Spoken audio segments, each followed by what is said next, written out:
Milhares de cristãos estão indo para o inferno, achando que estão salvos. Jesus Cristo deixou isso claro em Mateus 7:21. Se você não entender isso hoje, vai se perder no engano. Você pode frequentar cultos, orar, até pregar, e ainda assim, estar completamente enganado sobre a sua salvação. Existe um evangelho popular sendo pregado hoje que omite a verdade, elimina o arrependimento e ignora a santidade. E é exatamente esse que está levando multidões à perdição. Neste vídeo, nós vamos confrontar esse falso evangelho com o que Jesus realmente ensinou. E ao final, você vai entender se está no caminho da vida, ou se está sendo enganado com uma fé que só tem aparência. Fica até o fim, porque essa revelação vai abrir os seus olhos e te mostrar com clareza onde exatamente você está. Diante de Deus. Vivemos em uma geração onde o evangelho foi transformado em produto. Um mercado de promessas baratas e frases de efeito, vendidas como cura para todos os problemas, mas que não transformam o coração, não quebram o orgulho e não conduzem ao arrependimento verdadeiro. O que mais ouvimos hoje é: Deus quer te ver feliz. Você nasceu para vencer. Você é especial. E veja bem, há verdade nessas frases, mas o problema é o que vem junto com elas. Uma distorção perigosa, um evangelho sem cruz, sem renúncia, sem santidade, um Cristo que serve ao homem, ao invés do homem servir a Cristo. Mas Jesus não pregou isso. Jesus pregou: se alguém quer vir após mim, negue-se a si mesmo, tome a sua cruz e siga-me. Mateus 16:24. E o que temos hoje? Milhares e milhares de cristãos achando que estão seguros, porque frequentam a igreja, porque repetiram uma oração, porque sentiram um arrepio num culto, mas nunca nasceram de novo. Nunca se quebrantaram. Nunca se arrependeram de verdade. Verdadeiro evangelho começa com confronto, com luz sendo lançada nas trevas do nosso coração, com lágrimas de arrependimento e não com promessas de vitória. Você quer saber qual é o problema mais grave da igreja moderna? Ela ensina que você pode ter Cristo sem deixar de ser você mesmo. Ela prega um Salvador, mas ignora o Senhor. Ela te promete o céu, mas não te prepara para ele. Paulo disse em Gálatas 1:8. Mas ainda que nós mesmos ou um anjo do céu pregue outro evangelho, além do que já lhes pregamos, que seja amaldiçoado. Esse outro evangelho está em todo lugar.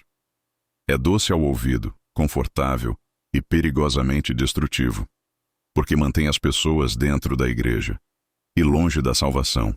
E é sobre isso que esse vídeo vai tratar. Nos próximos minutos, você vai ver o que Jesus realmente pregou. Vai entender onde o evangelho moderno falhou e vai ter clareza para discernir se você está na verdade ou no engano, porque o inferno estará cheio de gente que acreditava estar salva. E se esse vídeo te despertar, já valeu cada segundo.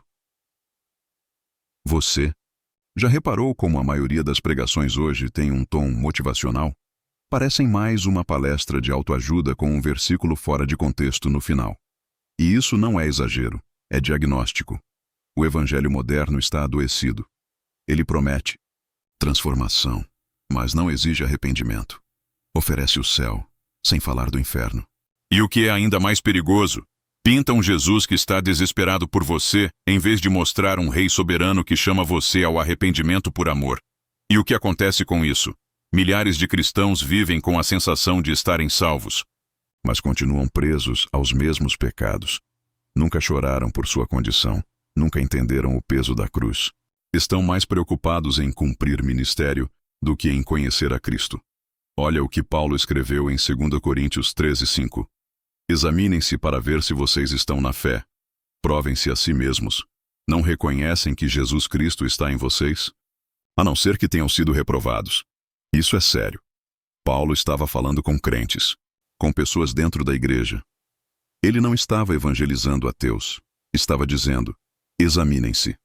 Hoje, quem faz esse tipo de alerta é chamado de religioso, de legalista. Mas o verdadeiro evangelho sempre confrontou o pecado. Porque o pecado é o que separa o homem de Deus.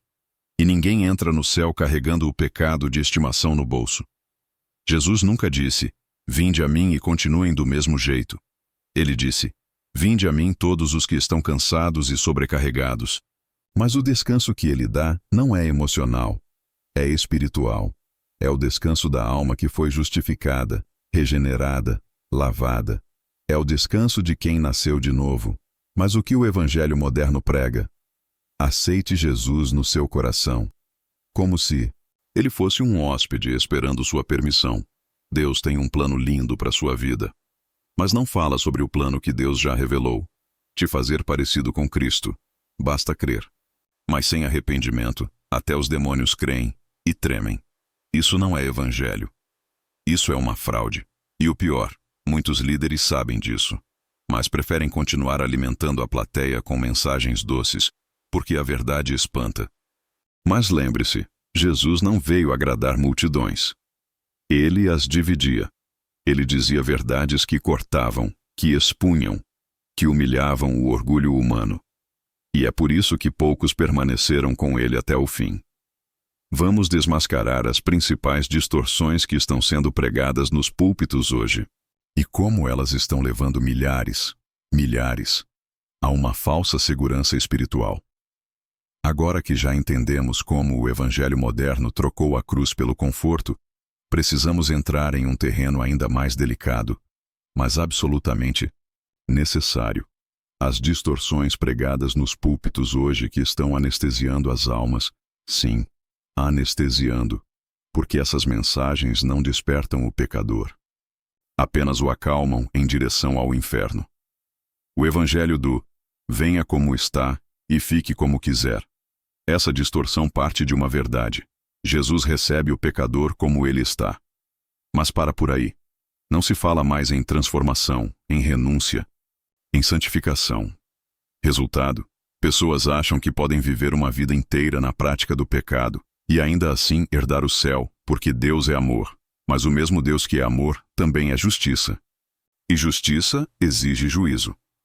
Paulo Washer diz: o maior problema do homem é que Deus é bom. E o que um Deus bom faz com pecadores como nós? O evangelho do não julgue, outro clássico.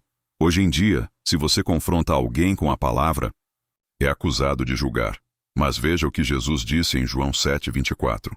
Não julgueis segundo a aparência, mas julgai segundo a reta justiça. Jesus não proibiu todo julgamento.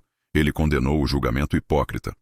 Mas ele nos mandou sim examinar, confrontar e chamar ao arrependimento. A geração que mais grita, não julgue, é a que menos suporta ser corrigida. O evangelho da autorrealização, esse talvez seja o mais popular. Prega-se que Jesus veio te fazer feliz, rico, bem-sucedido, mas isso é paganismo com verniz evangélico. Cristo não veio te realizar, ele veio te crucificar. Veio matar o velho homem e gerar um novo. E sabe o que é curioso? É que ao perder a própria vida, você a encontra. Só quem morre para si descobre a verdadeira vida em Deus. Essas distorções não são apenas doutrinárias, elas são eternamente perigosas. Estão colocando multidões em um caminho largo, pavimentado com versículos fora de contexto, pregadores famosos e promessas de bênçãos, mas que termina em perdição. E por quê? Porque o arrependimento foi retirado do púlpito. A santidade virou algo opcional, e a cruz foi trocada por likes e aplausos. Chegamos agora ao ponto mais decisivo dessa jornada: arrependimento. Se a cruz é o centro da fé cristã, o arrependimento é a única estrada que nos leva até ela. E é exatamente por isso que ele está sendo removido das pregações modernas. Porque o arrependimento exige o que o ser humano mais resiste em entregar: o controle. Arrependimento não é sentimento, é rendição. Existe uma ideia falsa de que arrepender-se é apenas sentir culpa ou remorso. Mas o apóstolo Paulo deixou claro em 2 Coríntios 7:10. A tristeza, segundo Deus, produz arrependimento para a salvação, que a ninguém traz pesar, mas a tristeza do mundo produz morte. A diferença? A tristeza, segundo Deus, nos faz mudar de direção. Arrependimento é metanoia, uma transformação profunda da mente e do coração, que nos leva a odiar o pecado que antes amávamos e a amar a justiça que antes ignorávamos. Arrependimento é fruto do Espírito, não do convencimento humano. Não é um apelo emocional que gera arrependimento verdadeiro. É a atuação soberana do Espírito Santo confrontando o pecador com a santidade de Deus. Por isso, quando um evangelho emocional, motivacional ou apenas moralista é pregado, ele até emociona, mas não transforma. Sem a ação do Espírito, o máximo que conseguimos é modificar o comportamento, mas o coração permanece rebelde. Arrependimento não é uma vez na vida. É estilo de vida. Jesus disse em Lucas 9:23. Se alguém quer vir após mim, negue-se a si mesmo, tome cada dia a sua cruz e siga-me. Arrependimento não é só o que nos leva a Cristo, é o que nos mantém nele. Paulo Washer alerta. Se você não vive uma vida marcada por contínuo arrependimento, não há evidência alguma de que você tenha se encontrado com o verdadeiro Deus. É forte, mas é necessário, porque há muitos que choraram num culto, mas nunca abandonaram o pecado. Outros fizeram uma oração de entrega, mas nunca largaram a velha vida. O arrependimento real não apenas chora por ter pecado, ele luta todos os dias para não pecar mais. Arrependimento custa caro. E é por isso que poucos o escolhem. Negar-se, crucificar o ego, quebrar vícios, confessar pecados, abrir mão do orgulho. É doloroso, mas é esse caminho estreito que nos conduz à vida. E aqui está a verdade mais dura dessa parte. Sem arrependimento, não há perdão. Sem arrependimento, não há reconciliação. Sem arrependimento, o nome pode estar no livro da membresia da igreja, mas não no livro da vida. Se o arrependimento verdadeiro é o portal, então a transformação de vida é a evidência clara de que alguém passou por ele, porque o Evangelho não vem para nos melhorar. Ele vem para nos matar e ressuscitar em Cristo. E é por isso que a transformação não é algo opcional na vida cristã. Ela é a marca de quem foi verdadeiramente salvo. A nova criatura não apenas vive diferente, ela é diferente. Coríntios 5:17 declara com autoridade. Assim que, se alguém está em Cristo, nova criatura é. As coisas velhas já passaram. Eis que tudo se fez novo. Muitos leem esse versículo e acham que é metáfora. Mas não é. É literal. Tudo se faz novo. A maneira de falar muda. A forma de pensar é redirecionada. Os prazeres antigos perdem força. A fome pela palavra surge do nada. Porque quando o Espírito Santo habita em alguém, ele não apenas visita, ele reforma tudo. O Evangelho não transforma apenas o exterior. Ele muda a raiz. Religião foca em aparência. O Evangelho foca em essência. Jesus não veio apenas para consertar a fachada moral de ninguém. Ele veio para crucificar o velho homem e fazer nascer um novo. E é por isso que Paulo Washer alerta. Se alguém diz que teve um encontro com Cristo, mas continua vivendo como antes, esse encontro foi uma ilusão. Porque o verdadeiro cristão não apenas quer parecer salvo, ele deseja ardentemente viver como salvo. A transformação é visível e inevitável. O cristão regenerado não precisa se esforçar para parecer cristão. Ele simplesmente é. As pessoas notam. O comportamento muda naturalmente. O coração rejeita o que antes aceitava. E mesmo quando peca, há uma dor real e uma vontade genuína de se levantar. A graça não nos dá conforto no pecado. Ela nos dá força para vencê-lo. Quem foi salvo não quer mais negociar com o pecado antes. O pecador buscava desculpas para continuar pecando. Agora, o regenerado busca estratégias para parar. Antes dizia, Deus entende meu coração. Agora, diz, Senhor, muda o meu coração. Essa é a transformação real. Não é apenas uma troca de hábitos, é uma revolução de dentro para fora. Há algo extremamente perigoso acontecendo hoje. Milhares de pessoas estão dentro das igrejas, emocionadas com mensagens, tocadas por músicas, mas completamente cegas quanto à própria condição espiritual. Estão seguros em uma fé que nunca foi viva, agarrados a um Jesus que nunca conheceram, iludidos por um evangelho que não confronta, não exige e, pior, não salva. A falsa paz do evangelho diluído, esse evangelho moderno oferece um Cristo que só ama, mas nunca corrige. Um céu sem santidade. Uma graça sem arrependimento.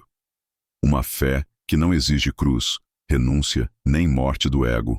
É o evangelho da aceitação sem transformação, da emoção sem regeneração. E a consequência é devastadora. Milhares pensam estar salvos, mas ainda são escravos do pecado. A sutileza do engano. Palavras certas, corações errados. Jesus disse: nem todo o que me diz, Senhor, Senhor, entrará no reino dos céus, mas aquele que faz a vontade de meu Pai que está nos céus. Mateus 7:21. Essa é talvez uma das passagens mais assustadoras da Bíblia, porque Jesus não está falando com ateus nem com pagãos. Está falando com religiosos, com gente que o chama de Senhor, gente que diz ter feito milagres, expulsado demônios. Mas a resposta dele é implacável: nunca vos conheci. 3. A igreja moderna trocou o temor pela relevância, o púlpito virou palco. O pregador virou influencer. O evangelho virou coaching. A cruz virou símbolo, não mais estilo de vida. E assim, multidões estão sendo entretidas enquanto caminham para a perdição. Como Paul Washer já gritou em lágrimas: se você quer que o mundo te ame, você já se tornou inimigo de Deus. 4. Por que tantos estão iludidos com uma fé falsa? Porque é confortável, é conveniente, é fácil. Um Jesus que te dá tudo, mas não exige nada. Uma salvação sem arrependimento. Um céu sem santidade. Mas essa não é a fé bíblica. Não. É o evangelho de Jesus. O verdadeiro evangelho te confronta, te mata. E só depois te dá nova vida. Chegamos ao ponto final. E se você ficou até aqui, é porque algo dentro de você já percebeu. Há algo errado com o evangelho que muitos estão seguindo hoje. A boa notícia é que ainda há um caminho verdadeiro. E ele está aberto. Mas é estreito. Jesus nunca prometeu multidões. Ele disse: estreita é a porta, e apertado o caminho que leva à vida, e poucos são os que a encontram. Mateus 7:14-1. O verdadeiro evangelho começa com morte. A sua você não é chamado apenas para acreditar em Jesus. Você é chamado para morrer com ele, morrer para o pecado, morrer para os desejos da carne, morrer para esse mundo. E isso dói, isso custa. Mas é exatamente isso que prova a autenticidade da sua fé. Fomos, pois, sepultados com ele na morte pelo batismo, para que, como Cristo foi ressuscitado, assim andemos em novidade de vida. Romanos 6:4. Não há ressurreição sem morte. Não há salvação sem arrependimento. Os sinais de uma fé verdadeira. Quer saber se sua fé é real? Veja os frutos. Você odeia o pecado ou apenas se sente mal com ele?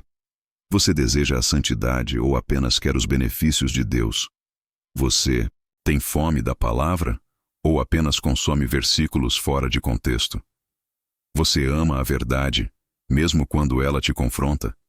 Paulo disse: examinai-vos a vós mesmos, se permaneceis na fé.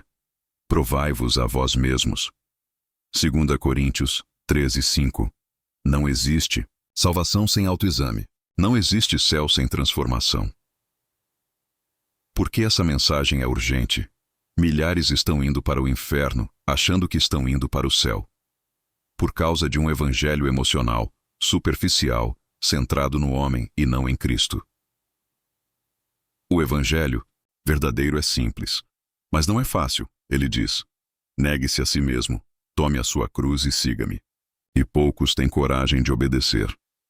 A decisão agora é sua. Esse vídeo pode ser só mais um, ou pode ser o ponto de virada da sua vida. Você não pode dizer que não sabia. Você não pode dizer que não foi avisado. A verdade foi dita. O verdadeiro evangelho foi exposto. Agora a pergunta é: você vai continuar no engano confortável? Ou vai entrar pelo caminho estreito? A escolha é sua.